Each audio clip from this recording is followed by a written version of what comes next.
Hi everyone. I've been doing a lot of painting in my studio past few days, so I thought that I would just share some things with you, show you some things, just have a little studio time together, okay? Okay, I thought first of all I'll talk to you about a few supplies that I've been pulling out. I've got a lot of art supplies. I usually only use paint, but back several years ago when I was really doing a lot of experimenting, I would do collage work. I would use pencils, I would use ink, I would use glass beads, I would use all kinds of things just to see what would happen. And so I was getting a little bit in a boring stage, and this happens often. I'll get bored with something and I want to change it and do something different. And so I just pulled out some supplies that I thought I would find helpful. Actually, I pulled these out because my grandson was coloring in my studio, and I thought this would be something, he's 2, so this would be something that he could hold on to. And these are just little Stabilo woodies is what they're called. And these are a lot of fun when you're getting started. So let's say you're going to paint a floral. This is what I've been using just to get it going, have a base layer of marks and fun colors. Okay, so that's one thing. And also my chalk pastels. I've been using these to do the same thing. If I'm starting on a painting, let me see if I can find an example of where you could see this. Like here in the bottom of this container, I don't know if you can see that or not. This over here is chalk pastel, and there's all kinds of marks here. There's some chalk pastel up here. All kinds of marks in the background that will maybe get covered up, probably will, but it just gives a little bit of some extra energy to your paintings. So the Stabilo woodies and also the chalk pastels are 2 things that I've pulled out. Another thing is the drippy paint. I've only got a few colors of this one. This is high flow acrylic is what it is. This acrylic paint is just really, really runny. And these are all golden. So I've got a green, a yellow, I've got some metallics. I think I've got a gold and a silver. And I hardly ever use these because you guys know, if you've followed me and watched me paint, you know that I like to use thick, heavy-bodied acrylics. But I use that too. So I've just been kind of combining all these things to see what happens and getting some really fun results. So now I'm going to show you some of the paintings that I've done recently, give you a little bit of background, you know, why I painted it, that sort of thing. Okay, so hang on. Okay, we're going to start with this one. Get a sip of tea. This one has some ink in it. This really dark, these little wispy, weird marks that are super dark. I was using some ink like this, which is kind of like the high flow acrylics, which got me started. And I did this one in this color scheme because it was a call, like an art call for licensing. That just means a call means here's what the inspiration is, here's what we want you to paint, and they ask the artists that are painting for them. This is kind of hard to explain. In other words, they give you colors, they give you ideas, and then you have to make something. And the colors that were picked for this were high contrast, neutrals, browns, grays, a little bit of olive green. Not colors that I would normally choose on my own. So this painting was the first one that I've done recently, and I started, the reason why I'm telling you this is because I started using this ink to get kind of that really dark contrast to see what would happen. Okay, so we're going to go through like a little evolution of paintings. So after that one, I started playing with some more color ideas, and I ended up painting this one, which is very dramatic for me.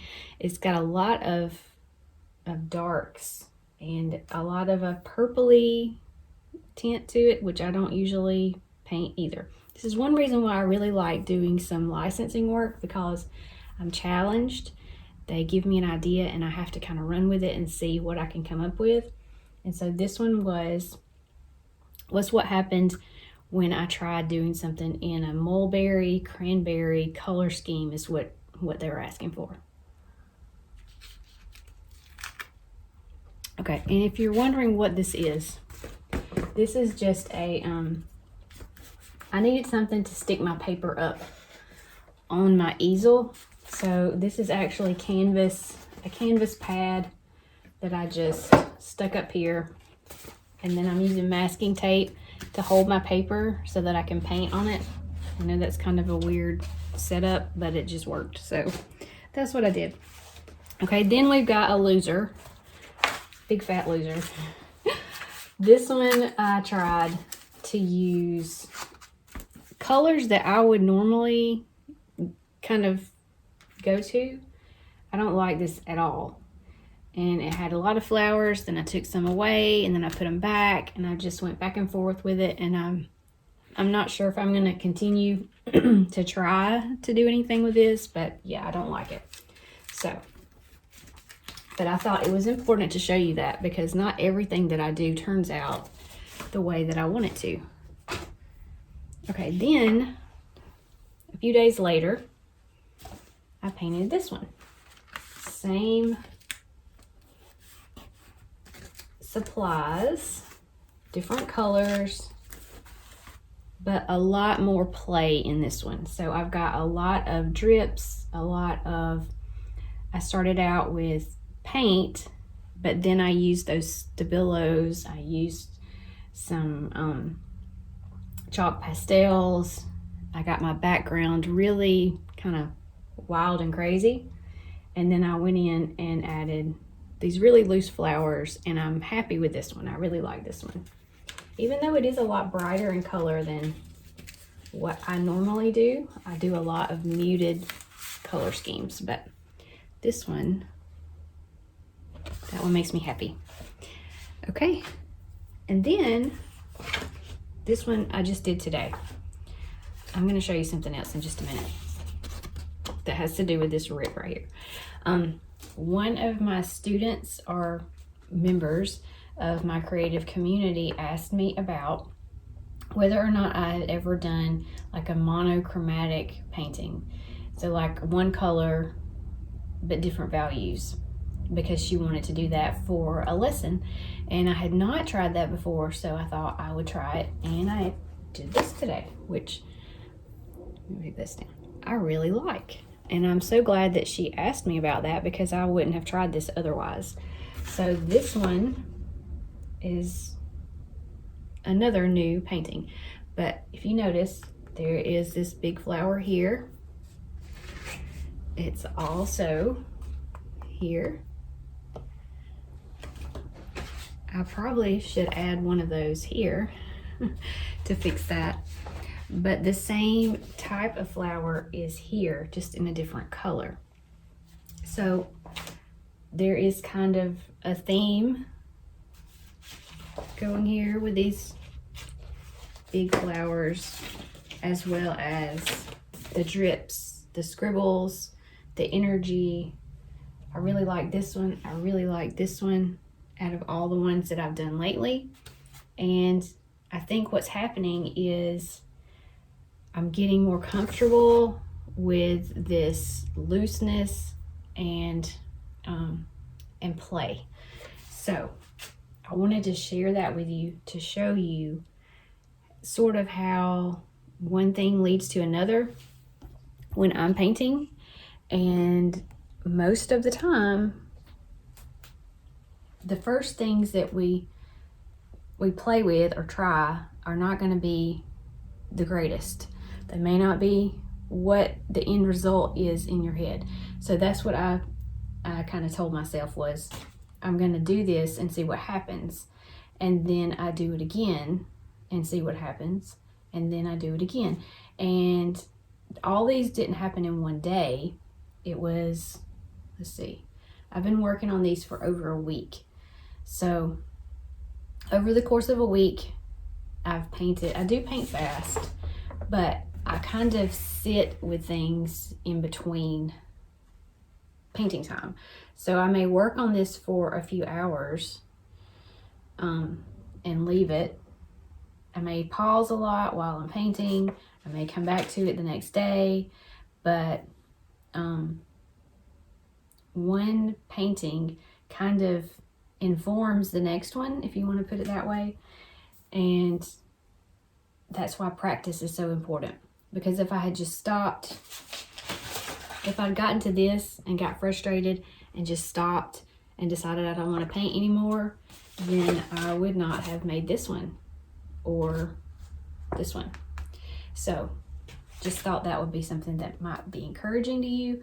And I'm going to show you something else that you can learn from my mistake about. Okay. When I was painting this one, you can see there's a lot of drippy paint down at the bottom. And I was using that high flow acrylic paint and just kind of, you know, going crazy with it.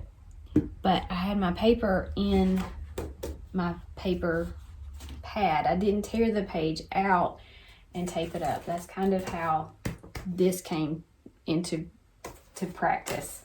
But I was using this mixed media pad from Canson. I had it up here on my easel like this, and I was, you know, really putting on a lot of paint, and it was running and sticking and staying down here in this crevice, and I didn't know it. And so after it dried, now all of my pages are stuck together. And when I try to take them out, let's see if you can see that. There we go. It's ripping. Every page is ripping right there on the edge, and I've got a big chunk about that much. About half of my notebook or sketchbook is all messed up. So you can learn from my mistake. Just when you're painting, if you are using a pad like this, it's best to either keep it flat on your table or tear the page out.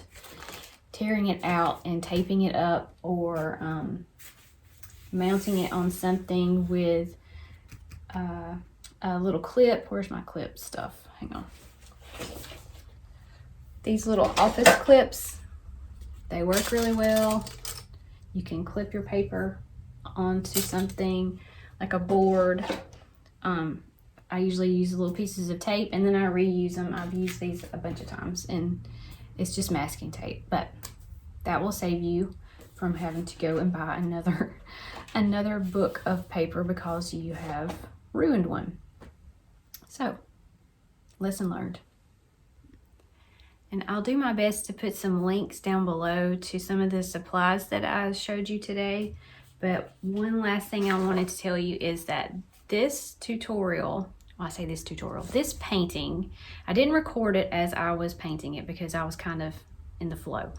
But this will be our inspiration piece for painting loose florals in May in my creative community. And I'll put a link down below if you're interested in joining us. We'll have a tutorial on something similar to this. This is the inspiration. We will also add a new flower to our floral library. I haven't decided which one that's going to be yet. We're going to do some value study, doing a monochromatic painting, something with this, you know, as the inspiration for that.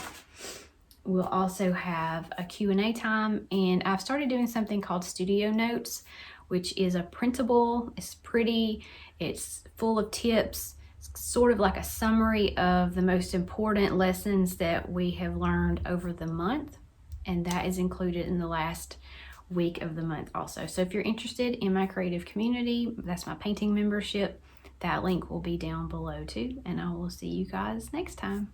Bye.